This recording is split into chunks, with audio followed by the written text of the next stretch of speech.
मुख्यतः वंदे मातरम हो एक जातीय संगीत जहाँकि गोटे एकता भावना सृष्टि करवा उद्देश्य आउटा दीर्घ आज 150 वर्ष पूर्ति अवसर में से जातीय संगीत भाव में जहाँकि आम गोटे ऐक्यता आनी एवं गोटे सार्वजनीन भाव में समस्त को एकत्रित बांधार गोटे महामंत्र रही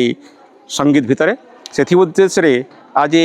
150 वर्ष पूर्ति अवसर में आम आज यही जातीय संगीत को गान करी आम पालन करुचु। आज गोटे महान पवित्र दिवस आज आम स्वामी विवेकानंदर जन्म जयंती उद्देश्य सारा भारत में आमर युव दिवस पालन कर अवसर में एवं वंदे मातरम 150 वर्ष पूर्ति उपलक्षे राज्य सरकार निर्देश तथा जिलापाल निर्देश रे आज आम जिलार समस्त महाविद्यालय एवं विद्यालय मानक 11टा समय आमर समूह वंदे मातरम कार्यक्रम पठन कर उद्देश्य थिला एवं आम अनुष्ठान